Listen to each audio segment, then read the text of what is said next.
Salut les décolonisés! Aujourd'hui, je vous partage cette coiffure qui s'intitule le chou natté sur le côté. C'est une coiffure qui est non seulement simple à réaliser, mais qui est surtout professionnelle. Très souvent, les personnes qui ont les cheveux afro ont tendance un petit peu à se sous-estimer et à penser que leurs cheveux afro ne sont pas professionnels. Donc cette coiffure est parfaite pour le bureau parce que toi, tu es parfaite pour aller au bureau. Si mon contenu vous plaît, n'oubliez surtout pas de vous abonner à ma chaîne YouTube, de me laisser des likes, des commentaires, de partager mon contenu. Tout ceci non seulement me permet de continuer à créer du contenu et d'une autre part, ça va permettre d'accroître la visibilité de ma chaîne YouTube, de faire plus parler décoloniser vos cheveux et que YouTube recommande de plus en plus mes vidéos. Donc sans plus tarder, je vous montre le chou natté sur le côté.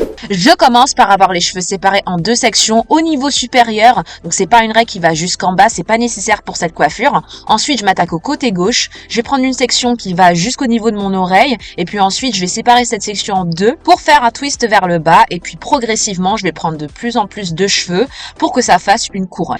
C'est toujours un plaisir pour moi de partager avec vous des coiffures que l'on peut réaliser sur nos cheveux afro sans rajout. On voit que la beauté des cheveux afro repose sur la variété des coiffures. Donc c'est une coiffure que vous pouvez faire avant d'aller au travail. Ça prend vraiment 5 minutes le matin. Et si vous avez les cheveux mi-longs ou longs comme moi, cette coiffure vous ira à merveille. D'ailleurs, dites-moi dans les commentaires quelle coiffure vous préférez faire pour aller au travail. Et d'ailleurs, je pense que c'est une coiffure qui est hyper simple à réaliser et beaucoup plus simple à faire sur ses cheveux naturels que si vous alliez rajouter des mèches. À mon avis, ça aurait été beaucoup plus compliqué et beaucoup moins rapide forcément pour aller au travail le matin. Donc je continue ma couronne vers le bas, ensuite je vais m'arrêter au niveau de la moitié de ma tête et puis ensuite je vais prendre un chouchou pour attacher tout ça sur le côté.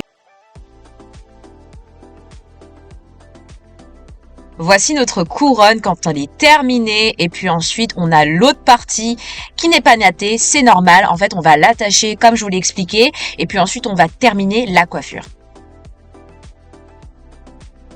Bien évidemment, rien ne vous empêche de laisser la coiffure telle qu'elle, c'est tout aussi joli, c'est tout aussi mignon. Franchement, j'aime beaucoup cette coiffure également, mais aujourd'hui, je vous montre le chou natté sur le côté et qu'est-ce qu'on va faire pour terminer? On va prendre la partie qui est attachée, on va la séparer en deux pour former une natte qu'on va ensuite enrouler pour former notre chou natté sur le côté. Comme je vous le disais, une fois que j'ai terminé ma natte, je vais l'enrouler et je vais la sécuriser grâce à quelques petites épingles. Si j'ai un petit secret à vous livrer, c'est que l'épingle est un outil indispensable. Non seulement vous aurez un rendu super net et super propre, mais toutes vos coiffures seront sécurisées. Donc prenez des épingles noires de préférence, comme ça se fond bien avec la couleur de vos cheveux. Voici le chou natté sur le côté, c'était un plaisir pour moi de filmer cette vidéo. N'oubliez pas de me soutenir sur les réseaux sociaux. D'ailleurs, sur ma chaîne YouTube, nous sommes bientôt 800 personnes décolonisées. Je vous remercie d'avoir regardé cette vidéo et je vous dis à très bientôt pour plus de contenu décolonisant. Ciao, ciao!